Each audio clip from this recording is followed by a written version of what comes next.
me keq, vetëm janë nyshtur, dhe ka shumë informacione që ka njerëz që paguhen shumë majm për të bërë këto veprime përqarëse.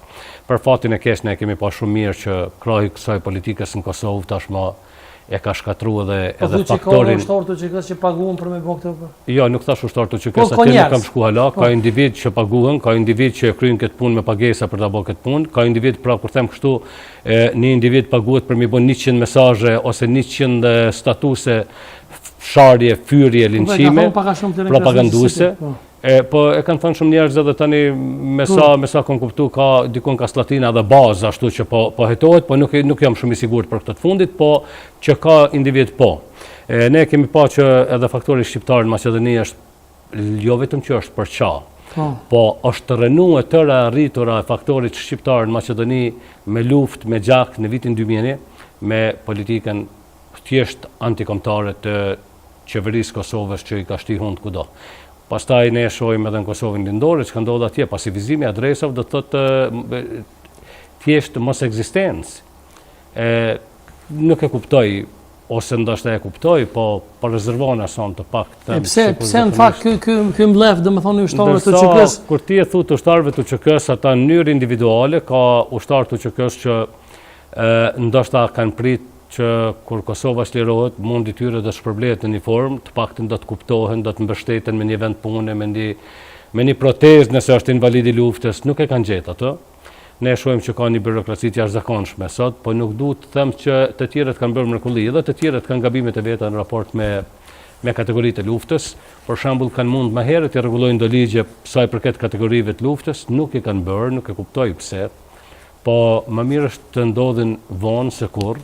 Dhe kjo politike sot nuk është interesuar, jo vetëm që t'i bëjë ato, po të rënoj çdo gjë që është arritur. Këta duan që historia të rifilloj tani me këta. Po ajo që shkruhet me gjak nuk është e mundur të fshihet me gomë, kështu që e kanë kot. Nuk mund ta ndryshojnë atë. Ata si individ, dikush ka të drejtë, dikush nuk ka vizion, nuk ka vetdijet mjaftueshme ta kupton se edhe këto situata janë procese, duhet përballen me gjitha. Kundra Ramushit dhe Dautit. Dhe ka të tjerë që manipulohen nga pushteti tashëm, pra manipulohen për ta bërë atë, sepse ky pushtet pikrisht kundërshtar apo mos them kundërshtar, po frikën më të madhe politike të ecjes tyre përpara, pavarësisht që janë drejtim të gabum, e kanë tani pikrisht te Ramushi dhe Dauti, sepse Hashimi dhe të tjerët janë Hag. Dhe këta njerëz më shumë kanë bërë në fushatën e fundit, më shumë kanë bërë luftë për ta lënë aleancën jashtë kuvendit, që do të thotë Ramush Haradinaj jashtë kuvendit, se sa të fitojnë me shumë vende në kuvend.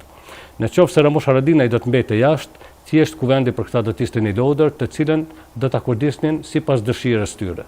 Pra opozita dhe gardiani i këtij vendi sot në kuvend, nuk them që të tjerët se kanë vullnetin, dëshirën dhe nuk veprojnë bazë të mundësive të tyre. Po mundësitë e tyre bashkë nuk bëjnë sa mundësitë e Ramush Haradinajit. Prandaj kjo është e gjithë urrejtja yshte të ata. Unë i përgëzoj për mençurinë dhe për durimin e jashtëzakonshëm që kanë treguar për një vit paktën familja Haradinaj, se tjetë një familje që ka dhënë gjithçka për këtë vend. Dhe të përballet me gjithë ato sharje, fyrje banale. Dhe të ketë një durim të jashtëzakonshëm në momentin, në një kohë kur të donë secilin prej aty në fundrinave që fliqin, mundën me rregullu me këtë vend. Ata nuk e kanë bërë ato.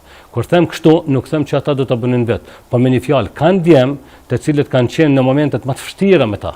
Dhe qeni të sigurt se nëse sot do të bënte thirrje Daud Haradinaj ose Ramush Haradinaj për një gjë të tillë, plot djem vullnetar ka që dalin edhe shplakrisin si fundrina në rrugë. Po këta nuk e bojnë ato. Edhe unë i përgëzoj që nuk e bojnë, sepse nuk i shërben vendit, ai nuk i shërben qetësisë. Po ka njerëz që kërkojnë atë, kërkojnë të llovi, kanë kërkuar të kenë viktima. Unë në kuadër kësaj duhet ta dhënë vetëm një shembull. Shumë herë kam thënë që po Albini ka kërkuar në protesta sepse kam pas informacione të sakta. Dhe atë kur e them në një portal ose në një studio, unë e them atë që guxoj ta them edhe para 1 milion vete, edhe para prokurorisë, edhe para gjyqtarëve tjera. Pra kur e them në diçka them të verifikuar. Kur është themelu partia Vetëvendosje në Deçan, një djalë që ka pas pushtet moral aty, ka qenë vetëvendosje, i cili nuk është tash. dhe i ka garantu që në një prej objekteve zyrtare ka mundësi me vendosë mbi shkrimin vetëvendosje, jo negociata tjera. Mirë, po kur ka shku atje, ka bisedu dhe me policinë e vendit, dhe policia e ka lejua djalin, pavarësisht që ka qenë diçka partijake tjera, ka thonë nuk dojmë të razira në deçan, mund të vendosni ku doni mbi shkrimet, dhe që keni kujdes jo në ambientet e objektit të policisë, pra jo në muret e oborit, jo në muret e ndërtesës policisë. Dhe kur dela i djali prej stacionit policisë, a i del shumë i krekosën që arriti